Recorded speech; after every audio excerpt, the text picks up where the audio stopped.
السلام علیکم ورحمۃ اللہ وبرکاتہ۔ جشن یوم جمہوریہ کے اس مبارک موقع پر ڈائس پر تشریف فرما اور اساتذہ کرام اور دور دراز سے تشریف لائے ہوئے مہمان اعظام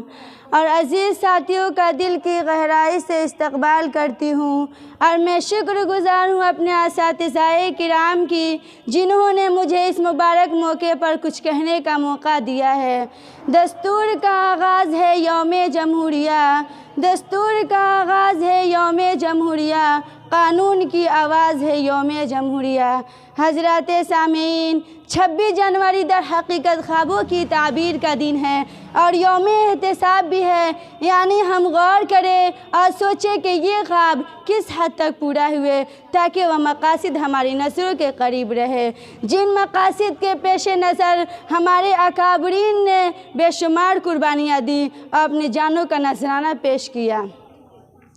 اور خونے جگر سے گلستان ہند کی آبادی کی، کیونکہ احساس منزل ہی بے حسی کا جمود توڑتا ہے اور حرکت کا جذبہ بھی پیدا کرتا ہے۔ سامعین کرام، یوم جمہوریہ ایک قومی دن ہے جسے ہمارے ملک میں بڑے جوش و خروش سے منایا جاتا ہے، کیونکہ آج ہی کے دن یعنی 26 جنوری 1950 کو آزاد ہندوستان کا آئین کا نفاذ عمل میں آیا تھا اور اس کے ساتھ ہی ایک جمہوری طرز حکومت کا آغاز ہوا، اس لیے آج ہی کے دن کو یوم جمہوری کہا جاتا ہے۔ سامعین،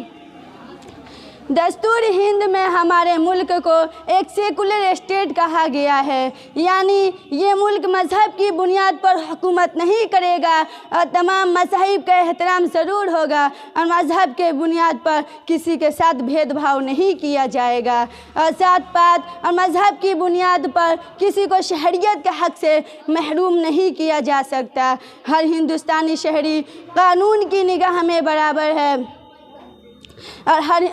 ہر شہری کو آزادی رائے، آزادی خیال اور آزادی مذہب اور ہر شہری کو آزادی رائے، آزادی خیال اور آزادی مذہب کا اختیار حاصل ہے۔ اس لیے ہندو، مسلم، سکھ، عیسائی اور دیگر تمام مذاہب کے لوگ اپنے مذہب پہ عمل کرتے ہوئے ایک مشترکہ بڑی خوبصورت گنگا جمنی تہذیب کو فروغ دے رہے تھے اور ملک ترقی کر رہا تھا، لیکن وطن عزیز کو نہ جانے کس کی نظر بد لگ گئی، ہر طرف بے چینی، بد امنی پھیلی ہوئی ہے۔ کچھ لوگ ہیں جنہیں قومی یکجہتی راس نہیں آتی،